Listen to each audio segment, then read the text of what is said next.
Welcome back to Money Moves University. I'm James Jackson III. 25 years in financial services, a decade in the classroom, and one mission: to make sure money is never the reason you don't reach your potential. Today, we are talking about goal setting. But before we get to the goals themselves, I want to back all the way up, because here's the thing nobody tells you when they hand you a goal-setting worksheet. A goal is only as powerful as the mindset behind it. And your mindset is shaped by something most people never examine. So today, we are going to look at the whole chain, from what you consume to who you become. And then we're going to build your financial vision on top of it. Here's the question I want you sitting with. If your thinking determines your results, what is actually shaping your thinking? Stay with me because this one goes deep. I want to start with something that changed how I saw everything: my career, my relationships, my finances, all of it. It is a simple chain, 5 links, but once you see it, you can't unsee it. Step 1, your influences, what you read, watch, listen to, and who you spend your time with. Step 2, your thinking, the beliefs, assumptions, and self-talk that run in the background of everything you do. Step 3, your actions, the decisions you make every day, big and small, with your time, your money, and your energy. Step 4, your results, what you actually produce, accumulate, and experience. And lastly, step 5, your lifestyle, the life you are actually living, not the one you planned, but the one your daily decisions built. Let's go through that again slowly. Your influences shape your thinking. Your thinking drives your actions. Your actions produce your results. Your results build your lifestyle. Most people look at their financial situation and think it just happened to them, but it didn't. It was built, one influenced thought, one decision at a time. So here's the hard question, and I want you to actually sit with this one. What are you consuming every day? What podcasts are in your ears? What are you watching at night? What are you reading or not reading? Who are the people you spend the most time with? Because all of that is flowing straight into your thinking. And your thinking is producing your financial reality, whether you are aware of it or not.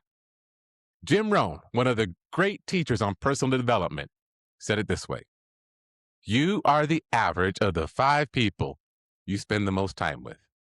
And I would take that even further. You are also the average of the 5 things you consume most consistently. Content is influence, and influence is the beginning of your financial story. Check this out. As my life changed, as I got clear on what I wanted to build, who I wanted to become, and what I wanted my financial life to look like, I noticed something. My relationships started to shift. Not because I decided I was better than anyone, not because I cut people off coldly or made a calculated decision to upgrade my social circle. That happened more naturally than that. When you start moving in a direction with intention, the people who are not moving in that direction just stop fitting the same way. The conversations feel different. The priorities don't align. And sometimes that is uncomfortable. But here's the part I want to talk about even more than the external relationships. Because the most dangerous influence in your life is not always someone around you. Sometimes it's the voice that is in your own head. I call it stinking thinking. You know what I mean. The voice that says, that's not for people like me. I've always been bad with money. I grew up broke. I'll probably always struggle. My parents didn't have it, so I won't either. I'm too far behind to catch up now. Stinking thinking is what happens when you have been marinating in the wrong influence for too long. When the content you consume The conversations you have and the people around you are all reinforcing a ceiling, a story about what is possible for you that is not actually true. The antidote is intentional replacement. You cannot just stop consuming the wrong things. You have to replace them with the right things. The podcasts that challenge you, the books that expand what you think is possible, relationships with people who you are building, who have done what you want to do, or who are further down the road and willing to pull you forward. Almost 20 years ago, when I first got serious about personal development and entrepreneurship, that is exactly what I did. I changed what I was reading. I changed what I was listening to. And slowly, over time, I changed how I thought about what was even possible for me. So here is where goal setting enters. Once you understand that your influences are shaping your thinking and your thinking is producing your results, the natural next question becomes, what do I actually want to think? What kind of life am I intentionally building toward? That is the moment a goal stops being a productivity tool and becomes something much more powerful. It becomes a declaration, a decision about who you are choosing to be and what you are choosing to build, in spite of whatever the old influences were telling you. And that is exactly why we need a framework for setting goals that is strong enough to hold up against the stinking thinking, strong enough to be specific, strong enough to have a deadline. That framework is called SMART. Many of you are familiar with SMART. It's 5 letters, 5 questions, and every financial goal you set should be able to answer all 5. S, specific. Know exactly what you want. I want to save money is not a goal. I want to save $5,000 in an emergency fund is a goal. The more specific you are, the easier it is to build a plan around it. M, measurable. Put a number on it. You cannot hit a target you cannot see. If your goal is to pay off debt, write down the exact balance, $4,200, not my credit card debt, $4,200. That number is what you are hunting. A, achievable. Be honest with yourself. A goal should stretch you, but not break you.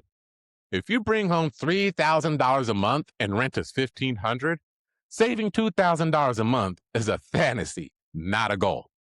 Set the goal at the edge of what is real and then push that edge over time. R, relevant. Make sure it connects to your life. Don't set goals because someone else told you you should want it. If home ownership is not your priority right now, don't force a down payment goal. Set the goal that matches your actual values and your actual timeline, which leads to T. Time bound. Give it a deadline. Someday is not a deadline. December 31st is. A goal without a deadline is just a wish. The deadline creates urgency, and urgency creates action. That's 5 questions. And once you run a financial goal through all 5, it stops being a dream and starts becoming a plan. Dreams feel good, but plans get done. In my teaching career, I would ask the students at the start of the semester, what is your number 1 financial goal? Almost every hand that went up gave me the same version of the same answer. And some of you are familiar with these answers because you answer it the same way. What is it? Save more money, get out of debt, be more financially stable. All those sound familiar? Good intentions, though, but zero specificity. And intentions without specificity almost never produce results. Man, that word is hard to say. So we would run through the SMART goal together, right there in class. And every time, within about 10, 15 minutes, something would shift. Save more money became save $1,500 by the end of the semester so I have cushion before summer. Get out of debt became pay off $2,800 store credit card by March so I stopped paying 29% interest. Be more stable became build a $1,000 emergency fund in the next 90 days by setting aside $80 every 2 weeks for my paycheck. Same person, same situation, same income. Completely different relationship with the goal because now they could see it. And seeing it changed how they moved through every single day. That is the power of a smart financial goal built on top of an intentional mindset. So, all right, here's what I want you to do this week. 2 moves.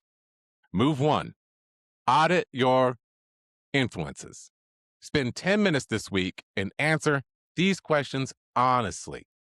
What are the last 3 things you watched or listened to? And did they expand or shrink what is possible? Who are the 5 people you spend the most time with? And are they building something or are they standing still? Or maybe even going backwards? And then what is one thing you could add to your regular intake? A book, a podcast, a relationship that would raise the ceiling on your thinking. Move 2, write your smart financial goal. Matter of fact, write down 3 financial goals, one for this year, one for 3 years from now, and one for 10 years. Don't edit yourself. Just write what you actually want. Take your most important goal and run it through SMART. Make it specific, measurable, achievable, relevant, and time-bound. Write the new version out in a full sentence, and then put it somewhere you will see it every day. Phone wallpaper, bathroom mirror, sticky note on the desk. Because out of sight, out of mind. The insight, top of mind. And here's your challenge for this week. Write one smart financial goal in a single sentence. And before you write it, ask yourself, is this goal coming from my own vision or from the stinking thinking I've been trying to shake? If it's yours, really yours, write it down and start moving. Everything we build in this show, the budget system, the credit strategy, the investing plan, comes back to this moment. You have to decide what you're building toward before you can actually build it. So, all right, we covered the whole chain. Your influences shape your thinking. Your thinking drives your actions produce your results build your lifestyle. And once you decide to take control of the front of that chain, what you consume, whom you surround yourself with, and what you put in your mind, the rest of it starts to follow. And then you put a SMART goal on top of it. Specific, measurable, achievable, relevant, time-bound. A financial vision that belongs to you. So recap, here's your action step this week. Audit your 5 biggest influences and write one smart financial goal in a full sentence. 2 things. That's the whole assignment. All right. If today's episode was useful, share it. One person in your life who is stuck in stinking thinking, who needs to hear that the change starts with what you consume, send them this episode. And if your organization is looking for structured financial education that goes deeper, curriculum your institution can deliver, measure, and report on, visit moneymovesuniversity.com. Next time on Money Moves University, we'll be discussing the 70-10-10-10 budget system. Now that you know what you are building toward, the next episode, we're going to build the system that funds it. Every dollar you earn gets a job. And those goals you just wrote down, they get a path. So you do not want to miss this one. I'm James Jackson III. Keep building, keep moving, and I'll see you in the next episode.